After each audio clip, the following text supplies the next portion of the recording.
comme c'est pour la gloire de notre musique de manière générale, c'est d'une très grande importance pour nous de dire merci à tous ces artistes. Oh, bazo le baba discours a bien. Oh, bazo souhaiter même, à l'obité à s'appeler au thème, dans mon thème manière qu'il n'est candidaté. Pour ça, on bazo la ténègre fallait le 25 pour ça. Mais là, il n'est pas proche de Fali, il n'est pas ami à Fali. Mais quand il n'est pas candidaté, et le concerne, c'est son tour, mon tour viendra. Au cas où mon tour ne viendra pas, mais lui, il a fait son tour, c'est bon. Parce que Orly a fait la vidéo comme un Congolais, aussi comme un artiste. Aujourd'hui, beaucoup de gens ne sont pas contents par rapport à la vidéo. Quelques Gaulois, oui, et quelques communicateurs de faire, et ça, c'est normal. Il faut toujours tout être réaliste. Orly Gola n'a fait Gola, Bébani, vrai camp. Après la disparition inopinée de qui Gola, les Gnabango. Alors, comme les Gaulois pour Nabango adversaire à battre, Ezalaka, Fali. Il y a tout ce qui provient de Congo, Ezana Gola, Nakati, Ezouta, Nakaya Gola, pour Nabango, c'est pas bien. Tant de ces jeux étaient sans raison. Simplement parce qu'à s'identifier, n'a Fali, à Yembakina Gola. Donc pour moi, je me dis, quelques Gaulois matures, c'est pas le Orly cette vidéo. Parce que vous oubliez, Orly pas Yembara. Orly pas Yembara. Ayembaki pe na dynastie Azui P12. Parce que nous Orly est na dynastie Azui 12. Bango, ba Adjani, ba bon Serge Gambia Azui 12 Azui 4. Parce que balongola ke ce grand concert de Fali Ipupa, si aujourd'hui ça arrive que Ferrego la salle de Fali Ipupa, vidéo et encouragement. Faire un message et pas à Zachary. Zachary a Fali, qui a beaucoup de force, concert on a bercé les Canabiens, je sais que pas combattant Baza, mais reste fort avancé. Et après on a au monde, il fallait remercier les artistes et musiciens congolais d'abord. Les artistes et musiciens de ma génération pour soutenir Ngamakasi. Au monde, après on a Bakangama na poto, Mamba ba Covid, tant d'appels des fois Sami la fondation Fali pour Fabrice a contribué à ça, Hérita a contribué à ça. Parce que les concerts, il y a tel accord Arena à Bercy et réunit ça comme artistes et musiciens. La gravité ça sous Makasi qui est aux Akina Bercy. Gravité ça Makasi. Parce que ceux qui font soutenir qui est à Bercy, oh déjà bêta qui on a ouéra. Vous pouvez se contenter de ça. Mais comme les acquis de ma génération, on va voir c'est l'homme il y a liboso. Au délai de la prononciation, parce qu'hérité c'est prononcé, Fabrice c'est prononcé, mais Ferré a utilisé son vieux de l'époque, grand pote Zab, Sangwana. Mais si aujourd'hui par exemple Ferré va faire un poste ou à Sali à monter, dans la seconde côté on a Orly Gola de quoi faire. Du fait que Aza Orly Gola, grand frère il y a Hervé Gola, donc la famille Gola a déjà dit quelque chose. Alors, les musiciens ont faire comme une capacité de surpasser bon. Au moins, on a peut-être en place à l'africaine et au salle à faire le monde.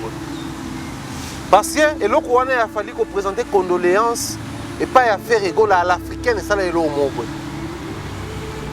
À la congolaise c'est ça le monde. À la congolaise et alimenter polémique et comme ici Bagolo mou et comme ici Warrior Bombetors que non on est plutôt un grand esprit pour représenter ma condoléance.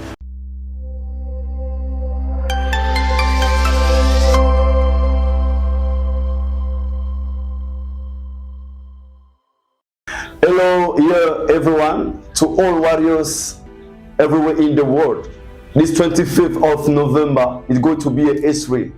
So we're making history at Arena in Paris, La Défense. So go get your ticket because the places are very limited. Soon we are going to be out of tickets. Let's all meet this 25th of November to write the history. Let's write the history with the legend Fali Ipupa on 25th of this November at Paris La Défense Arena. And on the 8th of December in London, OVO Arena, Wembley, UK. Don't miss. And on 16th of December in ELG Belgium, let's show people that warriors are everywhere in the world. Warriors forever. Africa, let's stand up as a one person to support Fali Ipupa, the legend, the icon, on the 25th of November in Paris, it's Paris La Défense Arena. Don't miss it. You're gonna be there. We're all gonna be there. So see you soon. We together, warriors forever. Yalla bye.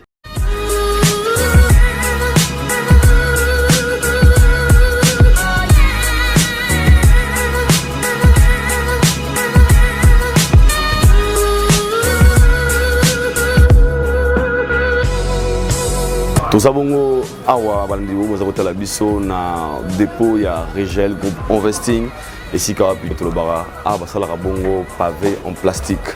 Je pense que bon on a plastique oyo mi baleza ba plastique mais et bon amaka biloko oyo bozali komona plastique oyo et bon amaka biloko boza komona awa na kati ya Regel Group Investing no bagi na batu za ba technologie ya sika pona bandeko boza kotonga banda kuna bino boza kozana ba projet na bino minene et je tiens à vous signaler que ça la 2000 ans to 3000 ans et puis ça na durée koleka o tout ça la basala rabiso ya ciment oyo avec plastique boza kosala ba projet munene ya kotonga ya construction yo tout monde na Nigeria basala da biloko ya boye biso be awa na kati ya Congo Regel Group Investing et monsieur Pichunzula Libaku apesi bino chance bato baza kotonga sika botonga na ba pavé en plastique et ça na prix très raisonnable l'air numéro est là au sala commande à tout ça na kati ya direct ya dépôt na bango aza pe ko contribuer pour na longola saleté na kati ya mboka ba plastique oza ko mboka nesika ivanda pona ba inondation ba mai yazali ko zwa yango ba lambi yango et puis epesi biso eloko komi très utile pona biso donc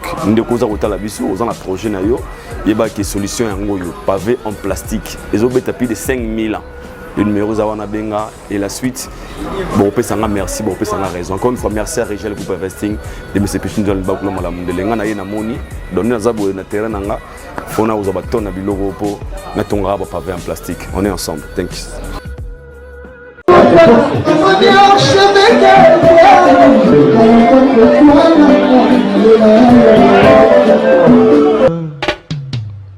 Haïdor Bokwala, le Brésilien Djile Kouyaté.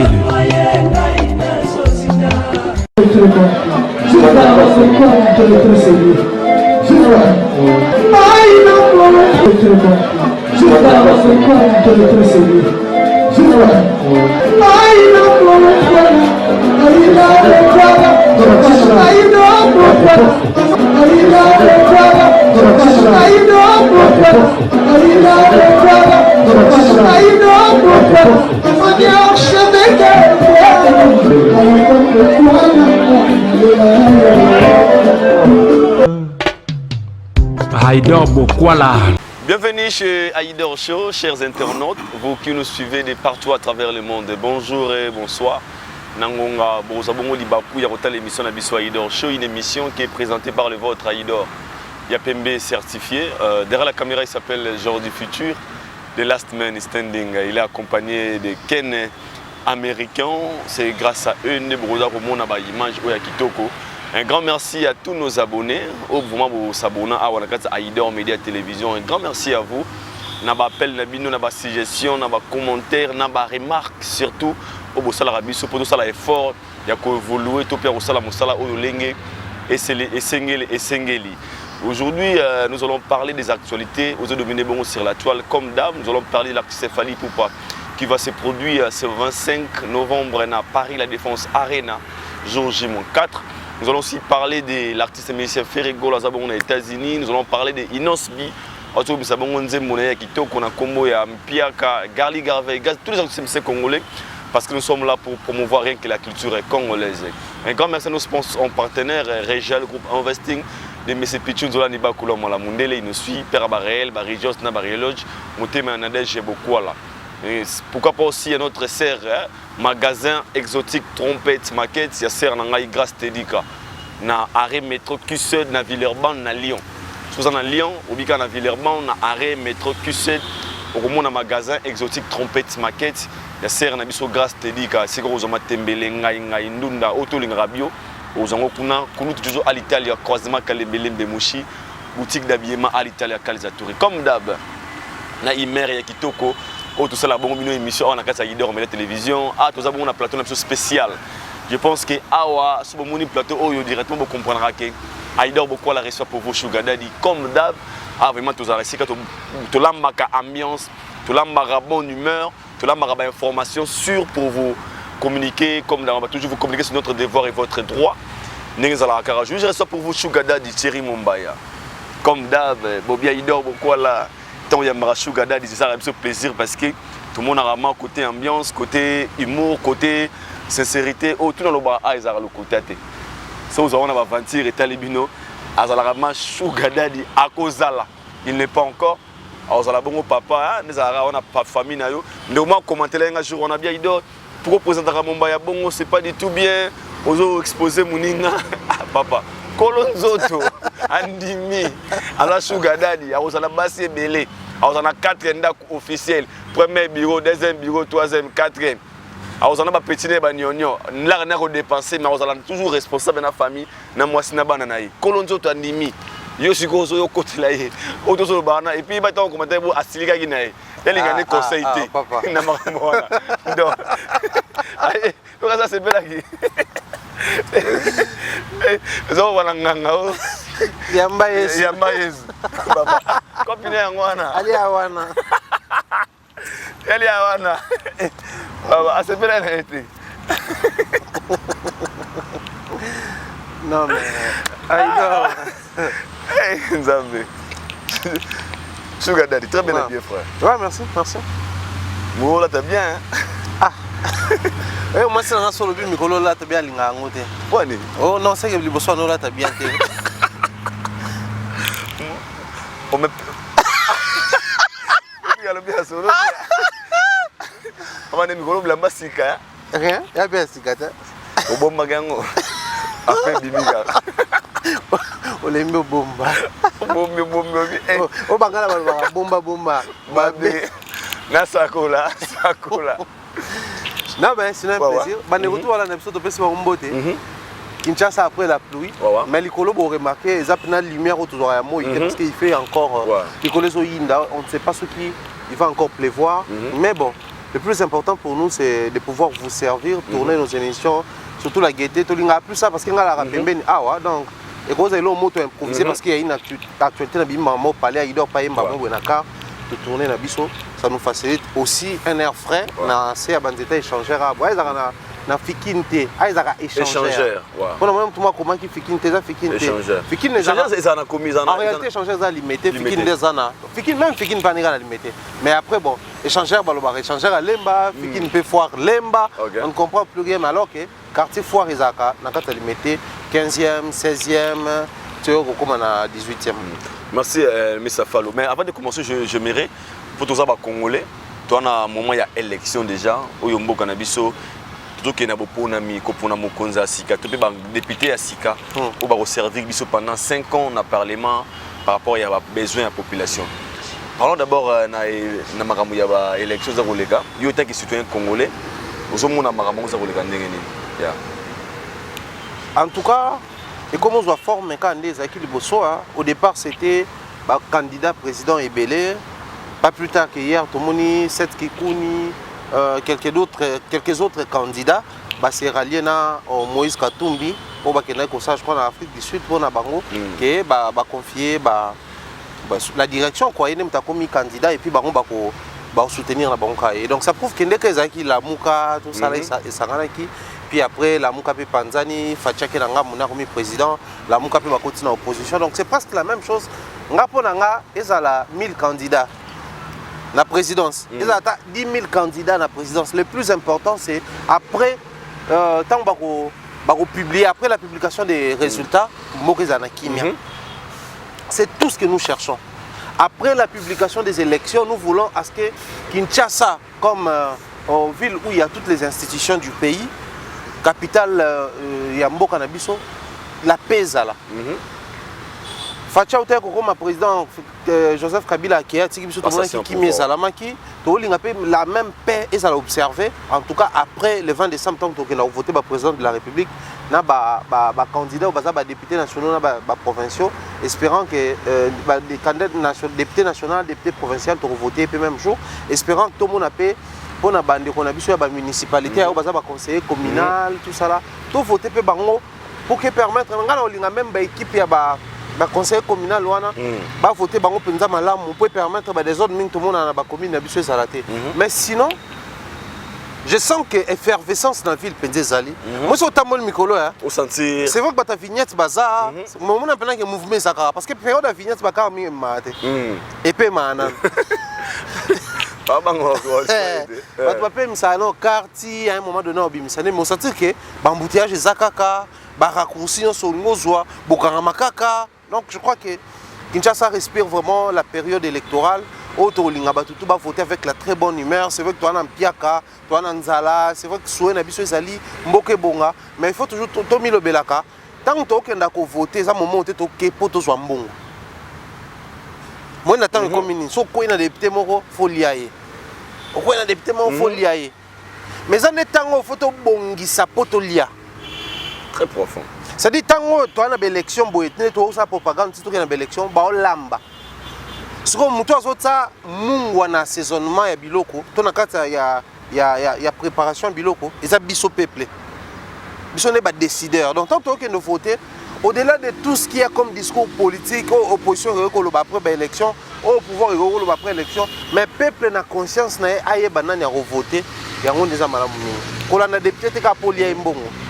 Mais la député pour osa convaincu. Quand on a ko la déjà te pour qui na réunion na parce que normalement ko tunga na oloba aux amona Moamba par exemple. Député au soit sali assise foya, au kuna soit sali foya, au kuna soit sali foya. L'état oyoka bango nyonso au final ko ozwa décision sur nani à convaincre yo pour voter.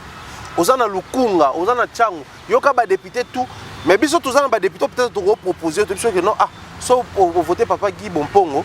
Asa chef d'entreprise déjà ça de la société na ye. Et pour naïa ligne petite et moyenne entreprise et zoba facilitation pour nous créer mais aussi comme azalaka militaire kala ayebi pas sur militaire ba mona na ba front et autres soué na epé ezali ba militaire bana na bango lokwa ba votaka ba se lokwa ba votaka ba voter ba loi moko ko faciliter bango par exemple. Mais pour ce qui est du reste moi le plus grand plaisir ezali comment on a combien les élections hier écoutez sur la position yo mototo ala muki mototo zo lokapa voter to voter en ame comme ça c'est ça l'absolu. Mais le pe ba to be sur lango pe ba do lobi sur ba candidat de députation ba député mingi pour sur 500 sièges à Pamba. Mais tout le monde est belé à l'olenge na l'olenge. Je sais pas, c'est tous ce qui pousse aux gens à repostuler. Et ça vraiment pour un souci à Mboka ou bien pour un besoin de riche, de riche dans le Parlement. Tout le monde a une par rapport à candidat pour nous voler la candidat député, et les gens peut-être, sont qui ne méritent pas, qui peut être très loin. Est-ce qu'il n'y a pas beaucoup de députés lobby? Bon. Ce qui est sûr par rapport à la constitution, niveau il y a études au motoza candidat fois anango, niveau âge motoza candidat fois anango, créer ba base par exemple une fois à la licencié, moto fois à la afuta autant de caution, moto ana casier judiciaire na il faut à la vierge, moto ana il faut jouir na bonne moralité. Ce sont les conditions au bâti pour que moto postule. Mais pour ce qui est du reste, ceux déjà moto rempli l'union soana tout profil ayant rempli les critères prévus par rapport à la Constitution, Azali, Moto a comme député. Maintenant, le vrai problème de M. Azali, on ne peut pas commencer à lire les intentions des gens à la télévision, c'est trop risqué. Il y a un peu pour mon bien présentable. Il y a un salaire à député. Il y a un peu des hommes. Il y a un peu on n'a pas quitté salaire, pourquoi? Mais là, monsieur normal qui habitait le coin de l'avenue, en offre de la chambre à salon, à la limite, soit de studio. Mais pour lui, il se dit, na petit peuple a besoin de makas qui est un grand peuple. Bon, abusivement, de tout le baron. Ce qui fait que tout le monde est la plus petit peuple. Soit le cas, tu vas pouvoir les séparer. Elle va pouvoir les séparer. Institution président de la République, institution parlement, institution justice, tout ça là. Surtout on a besoin de budget par où de division par des 21 000 10 500. 10 500 et qui n'a pouvoir gérer exécutif pour le petit peuple. Fois 500. 10 500 $ fois 500. Et ça peut moi chiffre moi bien qu'on peut renforcer le petit peuple. Tout est utilisable en fait. Donc ce qui fait que le coup a toujours la possibilité de déceler la bonne moralité à député.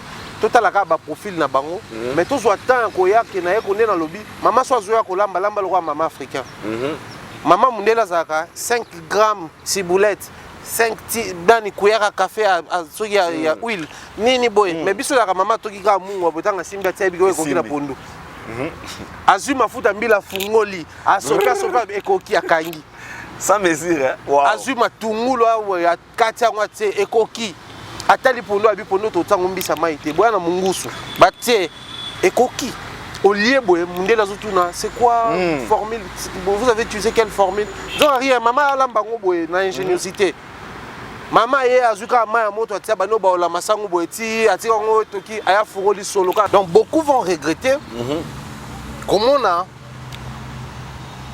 nde balobaka publicité moto notala ka boy bandeko bazaka na bakini kin bawe bango pakaloa no ba pisana donc énergie ko le kaka boy c'est-à-dire l'histoire eza na bato bakomaka yango eza na bato batangaka yango mais eza na bato basalaka yango.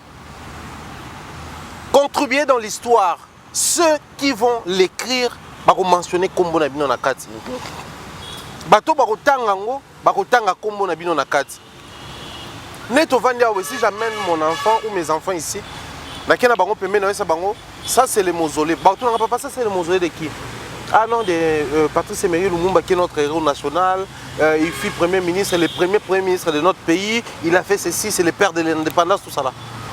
Pendant ce temps, Patrice Lumumba, quand il réalisait cela, il y a des gens il était seul ou comment non?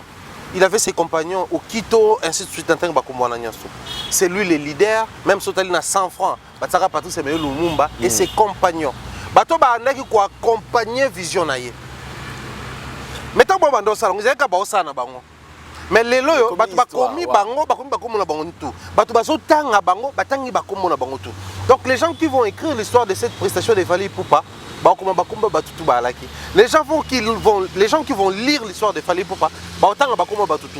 Et biso plaisir Rosala d'avoir contribué ne serait-ce na un petit rien du tout, mais na histoire à monene. On boni moto oyo aye par exemple apesi kombo ya fleuve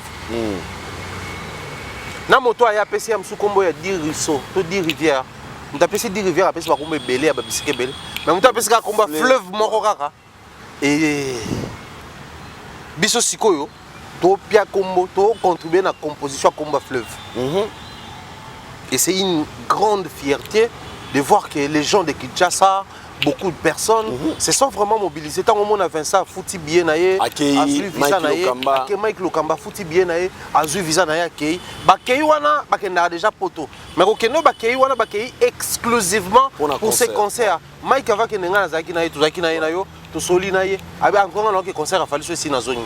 Vincent Chilus a posté, je ne pouvais jamais suivre de loin les concerts de notre légende Fally Ipupa. Donc hier moi kazomi lobela.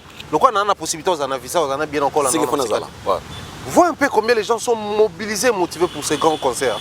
En tout cas, le 25 c'est la plus grande réussite de la Fally. Merci Mr. Fallo. Notre meilleur chapitre c'est comme la musique à Congo par rapport à plusieurs détails au PCA. Mais on a tous sur un aspect oyo. Ces grands événements, salle où est mon nene, deuxième grande salle il y a Europe. Salle à mon nene il y a France. Si je ne me trompe pas, il y a 40 000 places dans la Arena. Il y a deuxième dans le monde, si je ne me trompe pas. La musique na biso ya Congo, tout le monde a betela biso comme betela Bercy, Zenith, Olympia. Il fallait so beta You Arena ou na no beta maté. Na to so longtemps va parler ça. Soutien ba musiciens na événement oyo. La position des musiciens Congo, zo mona ngo sikani. La concert à Fally Ipupa.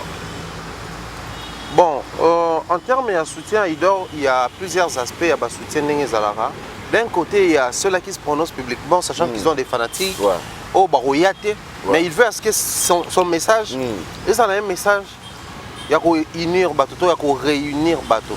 Qu'on réunir parce que bateau bakabouanaki, qu'on unir bateau parce que bateau déjà bateau y a vers quelque chose, mais le message n'est quoi qu'on Nazoya déjà boué, mais le message n'est que bousculer, il va pousser par les dos. Message à bon. Il y a plusieurs artistes qui se sont déjà prononcés en termes de Narosa Lawana. Tu penses que les musiciens, le Nanda qu'on a son bibia et concert de qu'on a musicien, avec pour la musique, si akoyoka pe musique le roi biso nyonso mais tango lobby bongo ezali ayepe pas soutenir mission a na moi 5 personnes mission on a na moi 10 personnes on a na 50 personnes on a 100 personnes nga peut-être son na yana bato wana te mais Aïdor soka yé ayena 10 personnes donc nga na yenga moko à cause Aïdor au lieu ezala 10 personnes ezala une personne et comme 11 personnes c'est déjà un soutien et na ba activité minene boé partout ailleurs, hein, même Sotali Sidiki Diabaté qui venait de faire Bercy, au monde que quelques artistes, Azaya et les autres, bah soutenir, bah se prononcer. Moussou même bah sali bah déplacement, bah il na quatre concert pareil pour bah concert et envergure le roi il a fallu pour pas. Mais l'autre forme il y a soutien na concert wana Aïdor Ezali, bah artistes et musiciens ont contribué pour déjouer les plans ya bah malin. Bato balingi réussit ta musique na bisoté parce que les lots qu'on se le dise Aïdor hein tous on a moi euphorie moi émotion tout ça mon pandi tout solo li musique na biso ne ba OK ko te caro na vitrine à Paris la Défense Arena biso pour tous na carte Afrique francophone yango tozolo bela musique Afrique francophone Afrique francophone pour les APK na carte Afrique yango tozolo ba la musique africaine mais en réalité c'est notre musique qui sera placée dans la vitrine à Paris la Défense Arena. Si ça représente, tu penses que ça représente seulement Jet Set tout ça représente seulement Nani, tout ça Nani, tout F, non, il y a Héritier Zarané, Steve Wata, pour bango sa génération non. Parce que quand les grands mopas ont été partis faire Bercy, n'est qu'on représentait quand ta génération a été, ils représentaient toutes les générations de l'Icolo, Tinasé, Nenge Ambassia Lobara. De Wendo Tina Bébé Chanda, toi Bébé Chocha. C'est la musique du Congo qui est placée là-bas.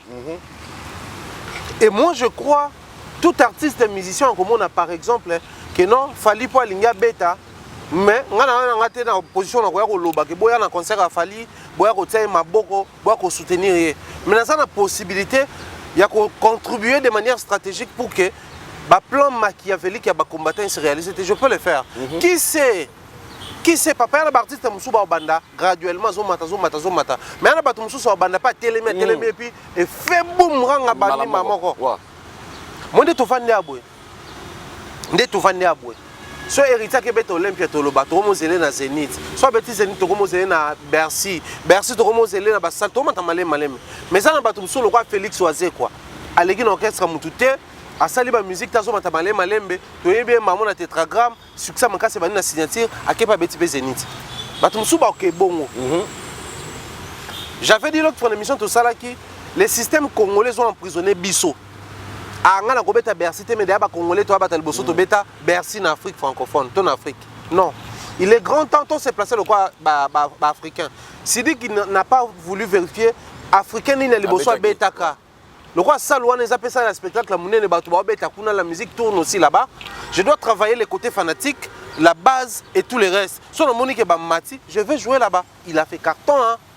Un très bon spectacle et tout le reste. Bissop photo comme un espoir. Sur ce, l'artiste Moussou Bako positionne un jour, parce que dans le verbe Balobara, Moutou ne ba quantité, a espérer un jour à la ta chapeau. Na lingara chapeau et na lingara chapeau te. Mais le gars n'a pas katinga moutoute. Un jour, on a espéré qu'il aura tapé chapeau. Na ko ma place mo babi awa pokota. Il faut olata marque na biso chapeau na t-shirt. Olata.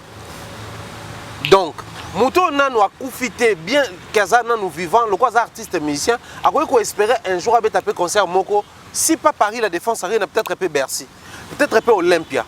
Donc ceux qui y a cautionné babilo ko to ko permettre à ce que na mato ina yoka que bazo baby sa concert a fallu atike bébé banango yepé un jour le karma existe et les capels amato ya mutu moko pour avoir sa concert il y a x ou y mutu ana pe akotika donc mutusko sali bongo a empêcher plan moro boy o banga sa concert a fallu a lobi n'était na TV mais à soutenir de a fallu biso pe to yebité voilà pourquoi na forme pe na fond faut to apprendre qu'on remercier ba artiste musicien na nyonso o bazo poser ba action ba to ba poser ba action dans les silences.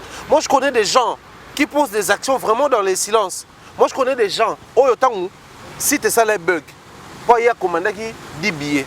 À 10 billets, à revendre et pas bateau, le prix normal. Donc lui s'est donné de la peine à son babien à prix normal, à un prix normal. Parce qu'il se dit, il y a un bateau sous, il y a son babien en ligne. Il y a un bateau sous, moussa les autres étant, en attendant qu'il n'y ait fnac, pas son physique. Donc là, on a un billet, on a un sombelaye, on a un moussa là. Agent en qualité. C'est une manière de soutenir l'artiste. Donc aujourd'hui, les artistes, locaux artistes et locaux ils peuvent soutenir Fally Ipupa de différentes manières. Mais comme c'est pour la gloire de notre musique de manière générale, c'est d'une très grande importance pour nous de dire merci à tous ces artistes. Oh, bazo le baba discours a bien. Oh, bazo souhaiter même à l'obité à sa pelote mais na monter manière quand il est candidaté. Pour ça, on a bazo la ténène Fally le 25 pour ça. Mais là, il n'est pas proche de Fally, il n'est pas ami à Fally. Mais quand il est candidaté, et le concerne, c'est son tour, mon tour viendra, au cas où mon tour ne viendra pas, mais lui il a fait son tour, c'est bon. Et quand on a Ozui à Sepelité, avec même Mazou à péter. Ah les gars, bata beaucoup peu bala. On se tous à la raga, on m'a Sepelité na zoa. Avec Mazou à té. On m'a Sepelité na zoa. Oh. Mais il faut voir que les justes milliers doivent exister. À Silika Tenongozoa, à Sepelité Tenongozoa, à Menevina, il y a une existence de la payété. Bato bon peu baza, ou à Siliki ne fallait pas bêta concert. À Sepelité ne pété, à Siliki pété. Non, ah les gars, on a. Yé, à Zapeka, ne biso peka, quand tu as fait mission pe. Si peut tolo babou et puis candidaté. Pour ça, bato msune tolo babou ba Silika. Makasi. Bato msune tolo babou ba Sepela. Mais am msune bolo babou, a quand tu écoutes foufou, a un bloc allié, a ressentir l'autre. Oh, faire un sentiment d'inachevé. Ah, ça. Éternel compris. Donc, bato bon peu basa na bango. Donc, ne diabolisons pas tous ces artistes musiciens qui ne se sont pas prononcés. Mais bah on peut pas se prononcer. Toi, que Luka Pété, Veritomètre, des Congolais à la reste. Orly Gola, il fallait vidéo parce que Orly a fait la vidéo comme un Congolais, aussi comme un artiste musicien. Beaucoup de gens ne sont pas contents par rapport à la vidéo. Quelques Gaulois, oui, et quelques communicateurs de faire, et ça c'est normal. Il faut toujours tous être réaliste. Orly Gola, n'a fait Gola, Bébani vrai camp. Après la disparition inopinée de Guy Gola, quand il est parti, et ça là qui n'est pas famille mingi salamaka. Tout le bateau après sa famille ba faire, toute famille ba musicien. Moi biloko yo, doit ko incriminer ba Fally ba Kofi ba Jibe na télé. Biso peto vivango chez biso na ba palais, na ba ndaku na biso dans nos avenues. Biloko ba ko finga na biso na ba télévision pour biso to le kana ba média boy. Et ça la mana ba venu. Ba garçon YouTube na ba série tazaki na X, a comme na Y. Mais mon toile bana, M sur na 5X, il y a 38X et demi. Elle est largement, mais pour les canaux médias, il faut bien qu'on la mais Orly n'a fait babé bananki pour na makambu ya famille. Mais comme ça là que la grandeur d'esprit de faire étant un petit concert dans le stade de Marseille partir Orly à bois qui ka Orly. Tu es bien musique ndekendaka et surtout faire à Wenge. À bois qui Orly comme Orly. En retour, les gens s'attendaient à ce que Orly puisse envoyer un signe. Oui, que flèche à aller, ils ont accompagné la flèche à retour. Alors, comme les Gaulois pour un bango adversaire à battre, ils ont Fally. Il y a tout ce qui provient de Congo, ils ont Gola, Nakati, ils ont Gola, pour un bango, c'est pas bien. Tant de que je était sans raison. Simplement parce que à s'identifier, na Fally, à Yembakina Gola. Donc, le coup, c'est qu'il na Gola. Il faut oublier l'existence de Fally. Il faudrait vraiment Fally. C'est-à-dire, même quand il s'agit de son concert, on te pose une question. Finga concert wana to kolobate. Exigence gauloistique. Résistance gauloise. Ce qu'on lobby kaka, tout devient problème. Mais je crois que les loyaux, certains parmi eux, parce que moi je reste persuadé et convaincu que parmi les Gaulois qui insultent à tout bout de champ, il y a aussi des Gaulois réfléchis. Qui comprennent que, mais Orly Oyo, Arana Potot, Azoba Mamou Yaoutou les Galibosois défense à Moni. Pour Orly Abinautou les Kawana na Moni. Il a réalisé que, né dans l'équipe Libosois Paris, la défense à rien à Boye, na écran wana Mundele, noir congolais, Fally pour Panabiso. Oh mais attendez. Au-delà de tout ce qu'il y a comme clivage, appartenance, je suis le frère affairé, tout ça là. Mais c'est lui, c'est un Congolais. Tout ce qu'on doit souhaiter pour lui, il faut ça là. À mon appel que ça provienne de partout. Aïdor à lobby, Valdi à lobby, Bev à lobby, Adas à lobby, Kuna Demer à lobby. On m'a appelé que, et ça peut avoir moi confiance mon cowboy. Que non, d'une manière ou d'une autre, je suis accompagné par les miens. Ce sont des petits éléments. Les grandes montagnes sont faites de petites pierres. Il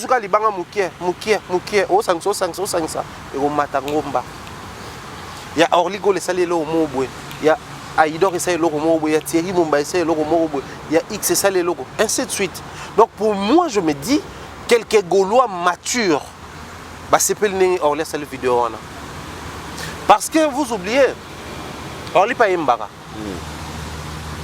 Orly pe Ayembara. Ayembara pe na dynastie Azui P12. Parce que nous Orly pe na dynastie Azui 12. Bango, ba Adjani, ba bon Serge Bambia Azui 12 tiers, Azui 4. Parce que balongo que nzembo na epo yembele ko mutu mona faire ba yokana te. Balongo le pe libanga wataka na nzembo faire. JDT il est pas Azui 12 hein. Pour yépe aimbi ba émission nzembo fait comme Jean nzembo ne le lobby album ebimi yena nzembo na ndako Adjani même et qui sait peut-être hein, Orligo là a olukape un jour à Mbana Fali étant artiste ça va aussi casser tout ce qu'il y a sur le terrain comme il faut faire une Fali on va bomana il faut faire une Fali on vous emmener parler d'eau atsaye mbeli non non au-delà de la musique faire une Fali ba censé pas en conflit hein. Parce que qu'est-ce que Fali gagne chez Ferré au-delà de la musique? Qu'est-ce que Ferré gagne chez Fali au-delà de la musique? Rien. Peut-être que le Warrior va provoquer Gaulois pour un petit stade. Gaulois va succès Fali, actualité Fali. Mais c'est dans la musique. C'est dans la musique. Mais si nous quittons le niveau musical, il y a quoi de profitable dans ça? Rien de chez rien. Donc moi je pense que toi et maman maturité, c'est pas parce qu'il est frère à Ferré qui n'a pas les droits, étant artiste musicien, de souhaiter la réussite de l'autre artiste musicien de son pays, s'il vous plaît. Si les Ivoiriens artistes souhaitent la réussite de Fali, à combien plus forte raison un artiste musicien congolais? Dans le simple fait d'appartenir à la famille Gola, bien Kazakou peut Moukolo à faire, mais il faut tout exiger qu'à Babiloko. Je trouve ça un peu banalité, moroboye, ou est normalité. Les artistes et musiciens vont soutenir les concerts de Fali Poupa, vont mériter flèche à retour de la part d'abord et à presse. Parce que Bissot, c'est pas la guitare du fait que la presse, au nom il y a des artistes, il faut soutenir artistes. Aïdor, je prends au nom il y a Fali Poupa, Bissot, tout ça là, émission belé pour soutenir les concerts de Ferré dans le stade des Martyrs. Bien sûr. Parce que tous ceux qui contactent tes bafouta ils sont bons. Mais toi non ça on peut aller pour la que ça va OK. Biso bolo bato Fali. Si ko to ba mamba faire et bota n'engé déranger Fali té. On no ya Fali to soutenir un autre artiste, il y a qu'un adverse. Mais quelle est cette personne on no ya faire à soutenir Fali? Jamais. Pourquoi les journalistes disaient que les amis ba appartenance tout ça on no ya artiste pour soutenir artiste? Merci beaucoup, très profond. Donc les loyo Thierry Gola, c'est la maturité exprimée. Orligo là plutôt, c'est la maturité exprimée. Les scènes diront ils ont 12, mais bah vrai bah comprendre que c'est la maturité exprimée. Il a été explicite à l'objet. Loco la artiste, négono artiste musicien, loco la congolais. Habité loco la membre de la famille Gola, non. Loco Moutaïmba qui est dynastique, non. Loco la grand frère y a fait, non. Il a parlé comme un Congolais et comme un artiste musicien congolais. Merci beaucoup Mumbaya, vraiment. On a tout un terrain, en tout cas, il y a soutenir le concert à Fali. Beaucoup des artistes musiciens congolais, na Sengibino, Botika, Kobeta, Bana, Bino, Bigogo, na Bandako. Papa, toi aussi tu vas jouer au Arena quand? Papa, tu joueras aussi au Arena. Papa, laissez de taper vos enfants, s'il vous plaît. Laissez de torturer vos enfants. Il faut bien répondre à vos enfants, oui, mon tour viendra. Ma fille, mes chéris, un jour aussi moi, hein, je jouerai là-bas. Mais papa, toi tu vas jouer comme Toto Fali. Quoi? C'est pas bien, c'est pas gentil. Tout ce qu'on va jouer ta balle. Foot na bino. Bogogoli moi na mogo ya moyanda et moi na mogo bino wana. Maman ta moi ça va soit ba na ça. Tout ce qu'on beti tout moi na pona bonjour moi na tout notre papa. Toi aussi tu es musicien au Congo. Je dis ouais mon enfant, je suis musicien là-bas. Mais pourquoi mes amis ne te connaissent pas? On a bobi moi. Mais tes amis ne suivent pas la musique de chez nous, c'est normal. Non, ils connaissent Fali. Les infantations, il ne faut pas poser de questions à papa. Papa va se fâcher, va te tirer les oreilles. Et puis à présent, après il chante.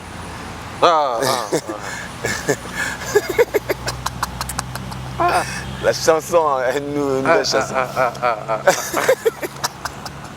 Je vais te faire solo. Même si vous savez. Vous le remis pas si pour dans ça là moi. Hein? Pourquoi musique? Vous ça le remis pas si pour ça et banalité sous. Ouais, esprit. Ah, mais ça caméra. Ah, pourquoi comment fout à biso? 2020, il y a l'artiste, si je ne me trompe pas, ils ont la mémoire en Angaï, où tout le monde a connu que Zakari Babaswe. Alors, ouvertement, lobby, nous avons un message d'encouragement où il fallait faire rigoler la tindelle de Rouné Fali pour pas. Ouais, on a Bercy. Na Bercy, nous avons Bercy en 2020. Ah ouais. Na Bercy. Bonne chance à Fali pour pas concert na Simba. Et déjà, comme d'habitude, nous avons félicitations, bien, tout ça rappelle moi un retour, non? Ok, moi merci. Et en 2022, en 2023, ce grand concert de Fali Poupa, si aujourd'hui ça arrive que faire rigoler la salle de Fali Poupa, vidéo et encouragement, pensez-vous que vous avez la réaction Fali Poupa? Fali Poupa, c'est un Thierry Momba, parce que tout est possible. On peut se réveiller un bon moment, tout le monde a des vidéos à faire pour soutenir les Fali Poupa. Est-ce que Fali Poupa, est-ce que les Warriors sera d'accord? Na mon encouragement tout mais quand on coupe moi terreau il y a moi imagination mais il y a mon réalité vous réalisez que y a imagination ma casse hein bon maintenant qu'on a réalisé ouais et tout mon poste mon encouragement bon j'ai pas encore pour dans toutes les questions parce que faire représenter la grande échelon là tout cas ça un événement on va taper l'année prochaine en 2024 en février 20 000 places c'est pas facile on s'appelle qu'on a besoin peut-être moi pour différence il n'a pas parce que fallait na seul français il na seul français banité on a besoin d'appuyer à Batouba, à communauté bien. Comment vous imaginez on est? Bon déjà pour na bandeko ba botami lobby ba msupe ba fanatique ba ko sa ba débat. La question tout n'est pas vrai parce que tant que Zakari ba soit posté ango ensuite accueilli poto tout le monde a ni bureau à faire quoi pour contredire ango ni parce que ils sont censés protéger les branding de leur artiste, l'image qui vend l'artiste.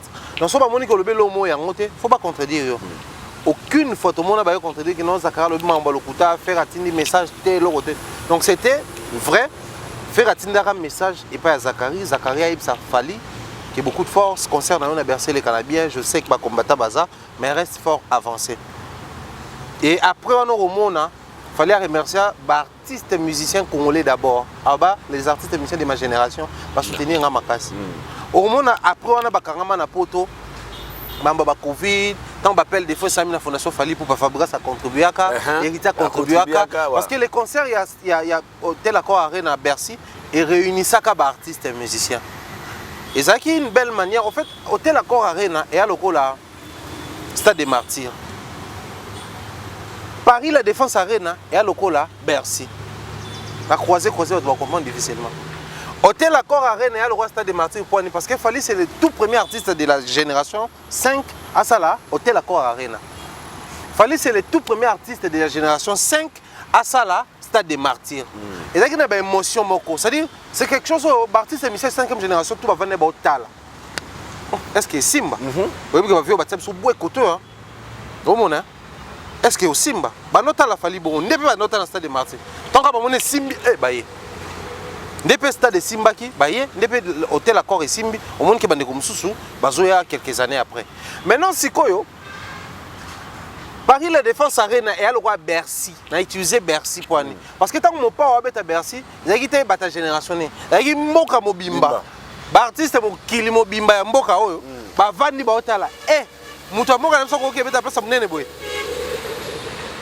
Et ça là qui Afrique francophone mobimba ba hôtel. Oh.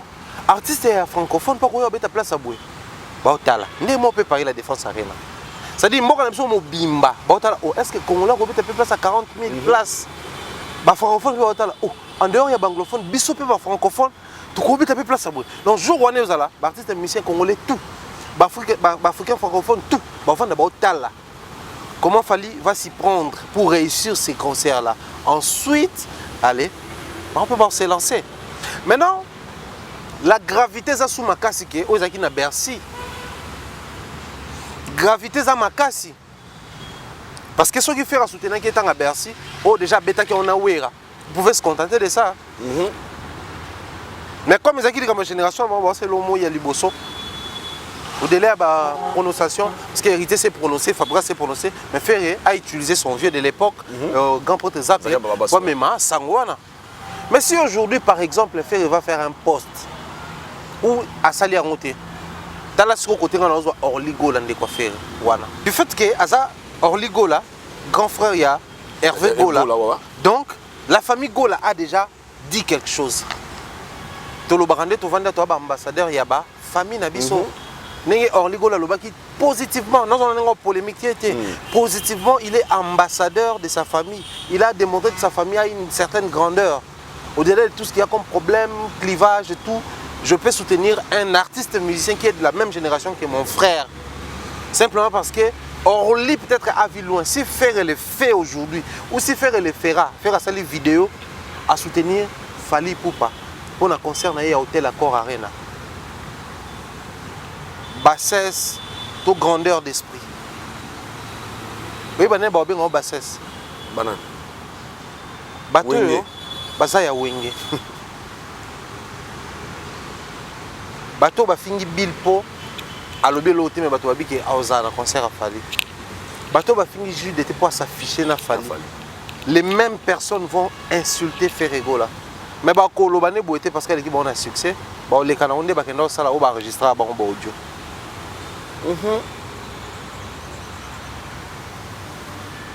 Les Gaulois et les porte-parole de Ferré.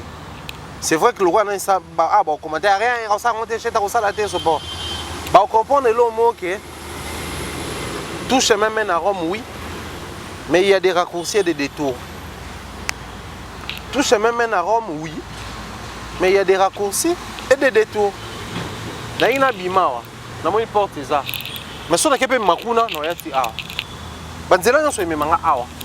Mais si on a un raccourci, si on a quelqu'un qui a détour, mais Banzela tout, et même tout chemin mène à Rome. Mais les raccourcis, ça, les détours, ça. Si faire aujourd'hui comprendre qu'il faut prendre les raccourcis, parce qu'il y a les concerts de l'hôtel Accor Arena qui ne s'annoncent pas bien, il peut prendre des raccourcis. C'est en ces moments-là que les Gaulois comprendront que la musique congolaise est aussi censée s'adapter à la musique mondiale. Musique mondiale, les Alaka, quand Barnabo soutient Davido, c'est pas parce que peut-être qu'il va péter. Musique comme de ça qu'il va quand Wizkid a Davido positivement, c'est pas parce que d'ailleurs la génération mais parce qu'il y a un lobo sur y a un solo. Ça c'est vrai. Soit ça boy, soit diamant, soit ça d'or, soit d'or. Soit ça vidéo à faire bima kana ba se moquer na. Biso loba nini. On monsieur ça voir faire. Mais c'est faire à montrer qu'il est sincère. Tant on doit être solo que non, qu'il faut vérifier disque d'or les alara. Mais c'est en fait c'est le grandeur d'esprit à moi.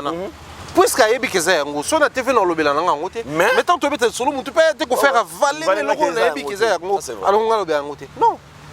Si faire c'est que détour wana et même moulay, mais raccourci et on en sorte que tu peux ça une autre image en musique nabiso pour permettre biso soit de remonter pente et Bercy nanga, soit ton là qui ça à la face du monde que un fer et de wenge peut se réveiller un bon matin et se dépouiller dans l'esprit 12, dans l'esprit wenge, prendre une autre forme et vous allez bien. Mais si faire et le fait, ça peut aussi nous dire que bateau bazaki le bosso au travail na ferré, ils n'étaient pas imposants ou soit ils n'étaient pas professionnels. Voilà que ça Ingani est arrivé, faire atteindre cette maturité. Si faire et le fait, les gens diront ah oui hein, une fois Fally a connu des problèmes, Ferré avait soutenu en ligne. Mais l'autre fois Ferré venait de perdre son jeune frère Guy. On a vu Fally présenter les condoléances à toute la famille, à la famille musicale, mais à son frère Hervé. Pourquoi il n'a pas dit Ferré? Parce que au-delà de tout ce qu'il y a comme Fally Ipupa l'artiste, Ferré Gola l'artiste, il y a Fally Nsimba Ipupa, monsieur, il y a Hervé Gola, monsieur.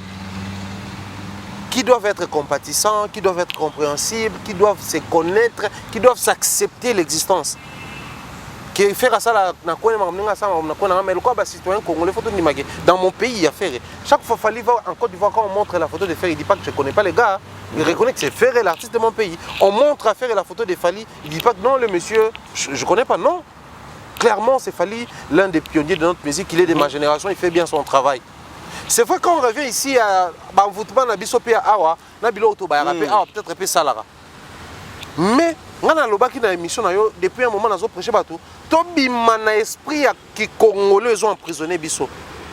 Jo Tobima wana, Sidiki Diabaté de quelle génération? Il a quel âge? Banandini âge à Sidiki Diabaté le Babeta Bercy na mboka o. Mais kende ko vérifier à l'époque tant ba wera, ba JB, ba nobeta ba stade de Marseille, ba na ba trentaine d'âge. mututa yaki na 40 ans. Bana ba 30 ans, ba noto nta, biso tout ton nom to là bana ba 30 ans. Ça ne savoir. Oui que je suis là comme c'est le roi là. Donc ba jeune moi à 30 ans. Ba longola nga matete makolo. Ti stade de martyr. Ozo ganga. Nazo baby ba beti nga pa maman. Pona ba jeune moi à 30 ans. Donc ba janga déjà en lekion. Mais t'as la lelo. Mais lelo oyo na ba âge na ba ngonde ba bi na filé ba na ngonde ba déplique ba na ngo, nde ba Fabregas ba na ngo.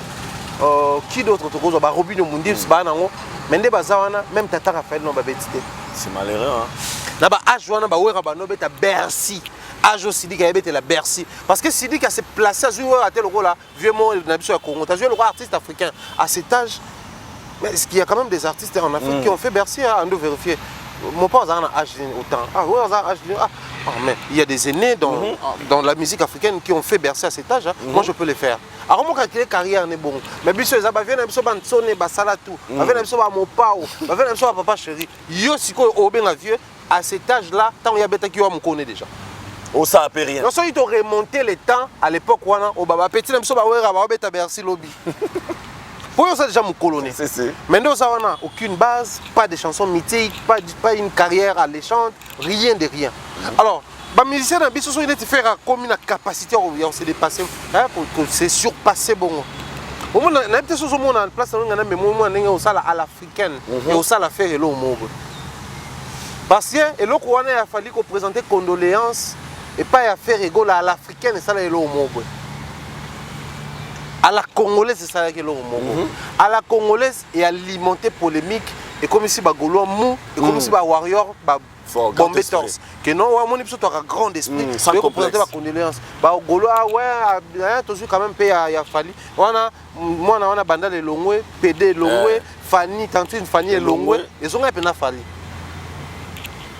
Maintenant, si à l'africaine ou à l'international, que tout le monde était au courant. Oh, un artiste musicien congolais s'appelle Hervé. C'est qui Hervé? Oh, c'est Ferry. Oh, Ferry avait perdu son frère. Bah oui, mais son frère aussi, c'est un artiste musicien.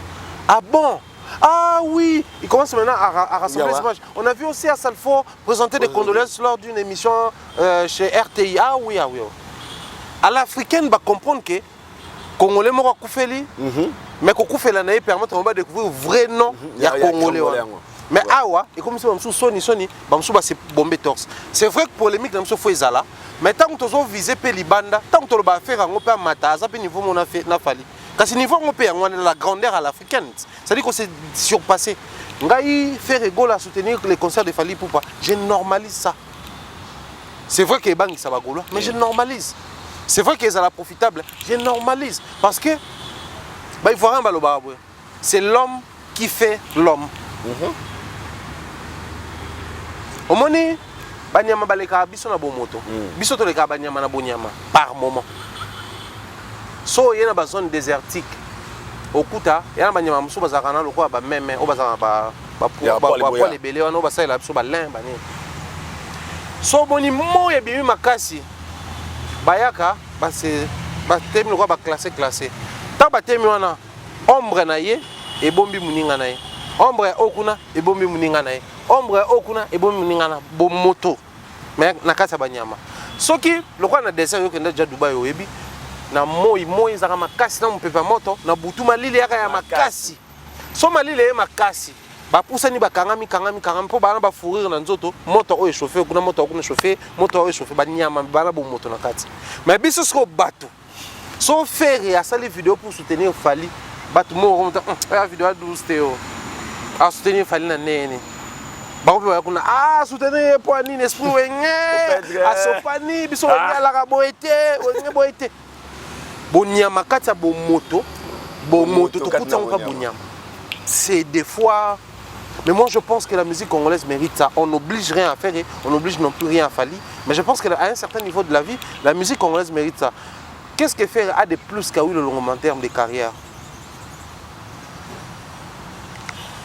Rien. Rien de rien.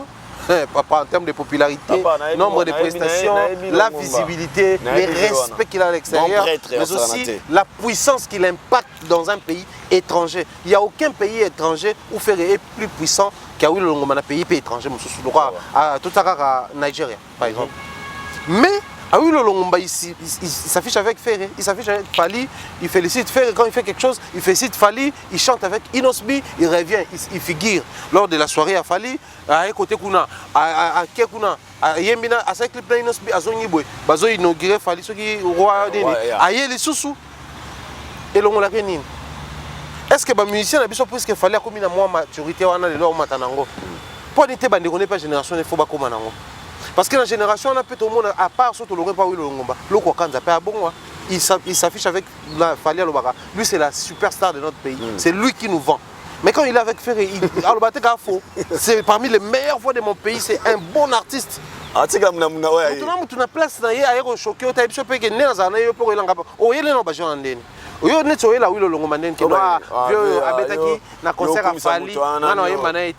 Il Inosbi a yembina malgré mon na podium a Fally a viaza on a profité a yembina.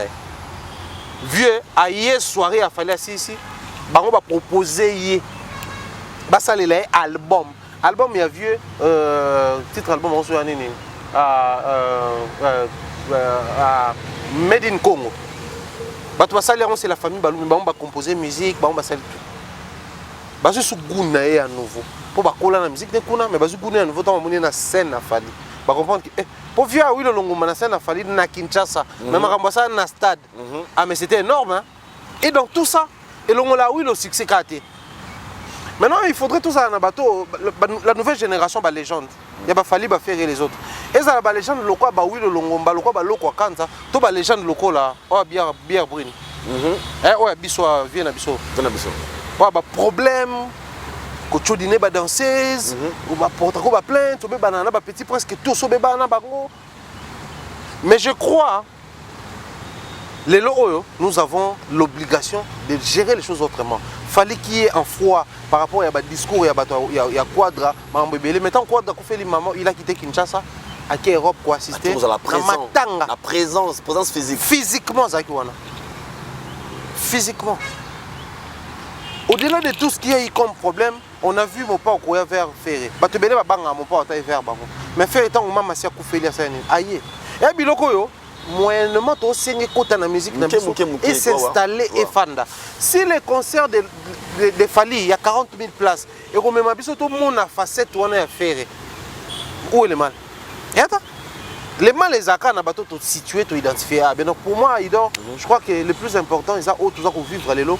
Et on espère que Ferré va apprendre de ses erreurs pour perfectionner, mais aussi apprendre de ses frères pour y offrir la possibilité d'avoir on a qu'à parler la défense arena comme on est côté. Pensez-vous que Quadra est très content aujourd'hui de voir Fally pour comme un précurseur à You Arena?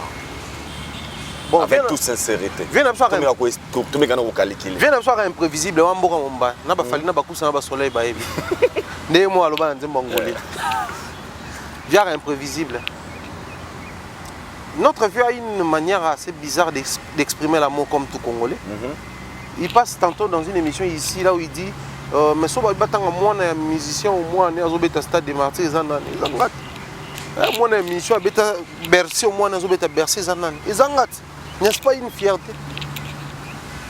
Déjà, même si on n'est pas une fierté, mais du fait qu'il y a le bien, et ça vend aussi la grandeur de manière assez particulière. Il y a Zali. Qui a une descendance il est passé sur ses traces. Maintenant, à combien plus forte raison lorsque c'est son propre fils, c'est lui qui est passé sur ses traces, mais à respecter les principes de la vie, l'élève est censé dépasser son maître. Ouais. Si aujourd'hui, il dépasse en termes, il y a une salle mythique. Le vieux a fait jusqu'à 20 000 places. Bon, tout considéré, bon, bien que c'était dans les 17 000, 15 000. Merci.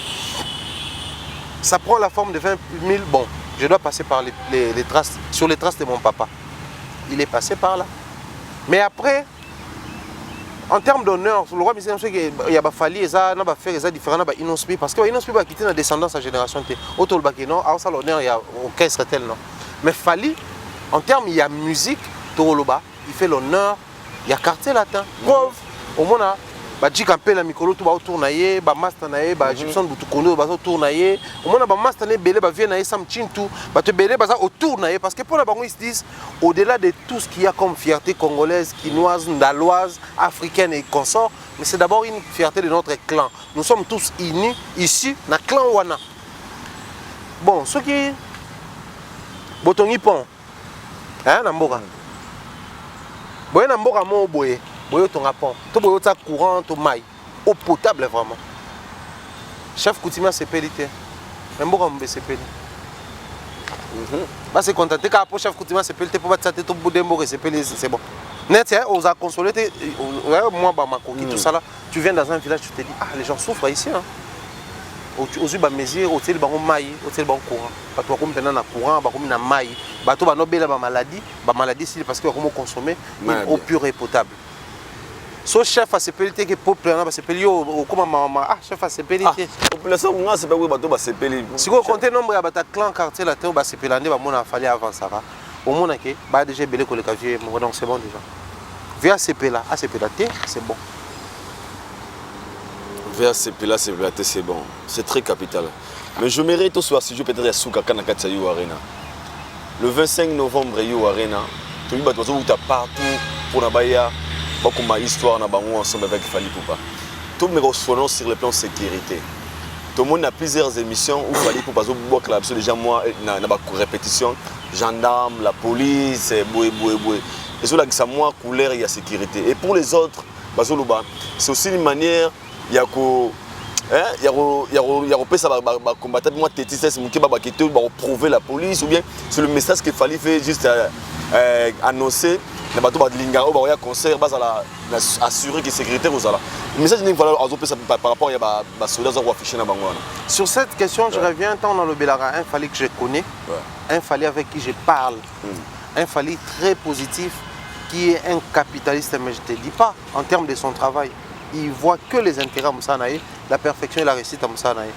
Et quand on entend la vidéo, je vois d'une pierre des coups. D'un côté, il veut passer les messages à tous celui et celle qui viendra pour assister à ces shows et vivre comment est-ce que l'écriture de l'histoire musicale congolaise va se faire de manière majestueuse. Quand ils viendront, qu'ils soient sûrs et certains que la sécurité est belle et bien assurée. Mais il y a un fait, Aïdor, il ne faut pas oublier, il y a certaines personnes qui ont acheté leurs billets ne connaissent même pas l'histoire des combattants, ils ne sont pas congolais. Donc quand on mentionne les combattants, tout ça, à Congolais, tu vois, peut-être combattants ou l'accident. Parce que déjà, ils ne voient pas les liens entre combattants et un concert. C'est vrai qu'il y a un groupe de gens qui barricadaient, qui empêchaient les artistes congolais, mais il fallait les habiter 2020. Donc, mais par rapport à ce qui se vit en France, ils ont l'information sur la radio, ils ont mikolo en France. Donc il fallait s'afficher dans la garde, à s'afficher dans l'armée, à s'afficher dans la police. Et ça, une manière d'envoyer un message subliminal à tous les fanatiques qui sont pour ça calme. Pour ce qui est de la sécurité, mais pour ce qui est de l'État, la police, mais garde aussi pour veiller à ce que le terrorisme, l'intégrité de la France est entre les mains de l'armée française. Donc, on est à ce niveau de combattant. Ouais, comme niveau l'écolo, parce que combattant avec 40 000 fanatiques, combattant c'est logé. Jamais. Pour pas combien? Donc, 40 000 fanatiques d'abord l'équipe niveau combattant. Donc, fallait ne vise pas les combattants. Le bas déjà le même combattant, bah il y a beaucoup tout ça. Il y a un mot français, il y a un mot en abisoté. Donc, message au niveau de Bangoté, c'est plus pour les Africains qui viendront ces jours-là, à la rassurer qu'il y a la sécurité, il y a la garde républicaine, donc l'armée française et il y a aussi la police française. On a vu la présence aujourd'hui de NASA, côté à la Fali pour prendre la répétition à Souka, aux Alaki Bongo, Mokolo et Lelo. Tout le monde dit NASA, leur présence par rapport à la répétition Fali pour pas. Les NASA, les Kebla, que les autres disent qu'il y a une musique congolaise grâce à Fali. Il y a une musique congolaise qui existe. On a mis conscience. Tu sais, Aïdor, nous tous, tant que nous avons parlé, nous avons parlé, nous avons peut-être papa, Likinga, nous avons papa, nous avons kala. Mais surtout, mais tant que nous avons un âge moko boy, nous devons comprendre que moni et la bande sous le lot, mais moi, il fallait pas le bara. Fallait vous payer les frères à papa. Pour nous, il fallait un musicien, c'est mon frère. Le fait que mon vidéo n'a pas fallu, photo n'a pas fallu, dans sa tête c'est les frères à papa. mais ayebi banzembo fali mais ayebi onka ndenge ayoka ngo etikala kaye mais akoyeba ko so komina âge mo lokwa ba 8 ans ba 9 ans comme mon temps to ko na capacité de garder ba souvenir c'est en ce moment là so ko moyeba ki oh musique oyo penza elobaka penza boye ezala penza boye siko ba naza na âge wana bayeba ke musique oyo toyoka ya ba congolais ezaka boye za pona fali donc pona bango azaka idole na bango yem tapesa bango goût ya kozala na un certain attachement avec leur pays d'origine le Congo donc koya na bango wana eza bango pe baye ko assister na histoire moneno bazomona naza na pas fait nini peut-être par la défense arena que Black n'a pas fait par la défense arena mais ba botami ba koli na France na musique wana parce que ba mon grand frère un challenger qui n'arrête pas na habité est-ce que déjà Dadjo Sala par la défense arena non non na noté non té yango na moni Dadjo Kutu wala ki na sana que Black na succès na ba réalisation lo bani à Lembaka té nous sommes arrivés presque à la fin. Rebo Chulo Balongoli Chana. Ah bah c'est bien. Dynastie. Na YouTube. Bah c'est bien. Poni. Pour permettre biso tout comprendre ce que OK. Succession à Makambo Vasco Mabela Lobaki, ndezo continuer boy. Et comme Balongoli Nzembo après ba un follow ba un follow. Après to OK, to yeba place sur. Parce que à l'époque Nzembo regarde mon sur le on a YouTube à la société. On n'a fait pas un problème. Ça n'occupe pas la toile. Mais pourquoi la collaboration de Longo? Parce que Yangi sous roche. Nous craignons que les issues après une belle histoire des collaborations professionnelles entre Rebona Ferré et Bimana ici moi c'est ça immature on a bien moi je fais d'un faire ego là il y a niveau mot il y a grandeur d'esprit OT faire boité parce que les loyo Rebo banda ko yemba avant qu'on en a fait mais biso to yebi Rebo grâce à faire ego la paix donc mon dia na batu mususu bosala na makambo boye olinga botika na souvenir wana attention to no la société mais to suka na souvenir moi bien to garder image moko ya bien mais biso sko o ba osala balingi balonga biso l'image d'un frère qui nous a fait découvrir Rebo batia biso image ya frère oyo Vasco Lobaki au délai à faire découvrir biso yé abana ko kokola bomona pensez-vous que Inos Binda mona na yanki bongo avec faire information na te makasi matika ngopwani amuta showbiz ayebi milliard showbiz ya musique ndele kanaka ça arrive fréquemment moi sinon mobile dans la profession il commence souvent mais puisque aujourd'hui la meuf m'appartient elle est sous mon toit je peux pas m'attarder sur nana le kanaki awa avant nana le kanawa alors que ngade ana kazeye to botina kutu mwana et je me sens à l'aise parce que le problème aussi dans la relation c'est quoi c'est pas le fait que mobile ngwa makasto ma mupete c'est pas que moi ça ngwa bimana mibali mingi to mibali mukie yo's à l'aise toté so yo's à l'aise compose avec la meuf Inosbi est très à l'aise visiblement je dis parce que naebi Rebo et pas Inosbi ngana eba teke Rebo o bani nani o bani na eba été je dois être sincère Inosbi a présenté un Rebo et ezalaka na période à comment répéter na bon marché c'était une répétition comme ça to bengana il faut na kota na répétition na yé Rebo pas yé tout ça là ngazaki je crois non on écoute après ndaka okuta même na ba toujours on na ba leke tu vas okuta na ba ya fifi aide c'est on attend la théâtre na ngami ba échanger kutu ba numéro so remarqué au mona ba tout mi entourage na nga kaleza so ba anniversaire Inos Binari bobando ça la bomba vidéo c'est nga na eba bango bongo déjà l'époque officiellement ba no bateke bango 100 balles mais nga na eba ki bazama 100 balles nga ma monsieur za lo baté c'est un passé lointain quand to ba to banaliser nga na eba Anita Moarabo et pas Inos Bi tangi manzele na na oyo mto bakti détail wana ngana nazo tangelo ka bato na yeba pa bato tina yamba Anita na émission Inos nde mtabenga nga yamba Anita na émission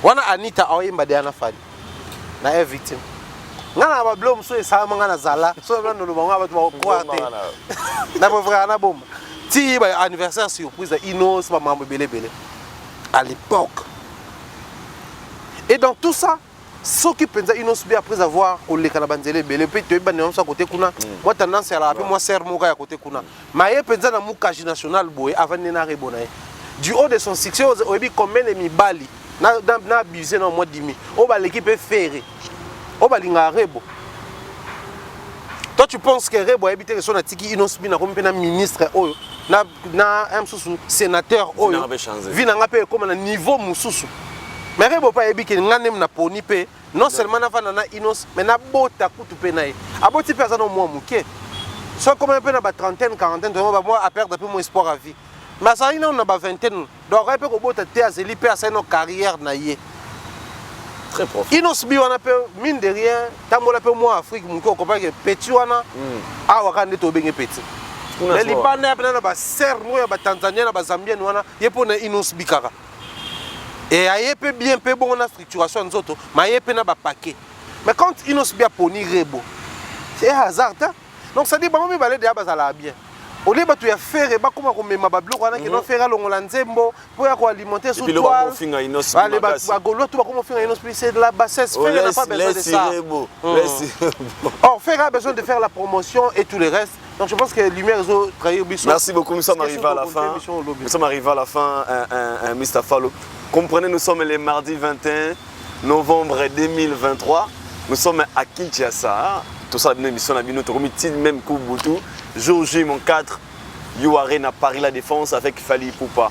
Histoire Réseau Komama. Ce 25, You Arena Moto Kopela, Makale Kotikala, Fali Akomata. La musique congolaise à l'honneur et Thierry Mombaya, Aïdor Bokola. Nous vous confirmons toujours comme histoire n'a fallu pour passer 25 novembre. Parole d'honneur, ce 25 novembre. Tout comme histoire Aïdor Bokola, Thierry Mombaya. Tout comme histoire n'a fallu pour pas ce 25 novembre à You Arena. Nous sommes arrivés à la fin. Salutations. Merci à toi Aïdor, merci à Mireille Flore. D'ailleurs, je suis en train de parler avec elle. Des gros bisous à toi, Mambe. Merci pour la force et ma parole à positivité aux communiquer. Merci au coach. Cédric Mounki, Nadine Dacosta, les coachs. Merci pour ma parole à positivité. Merci à Nadine Mayo. Et merci à toi pour l'invitation. Merci, nous sommes arrivés à la fin. Nous vous disons bye.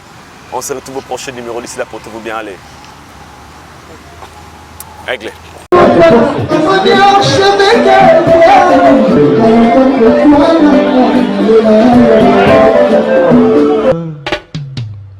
Aïdor Bokwala, le Brésilien Djile Kouyaté.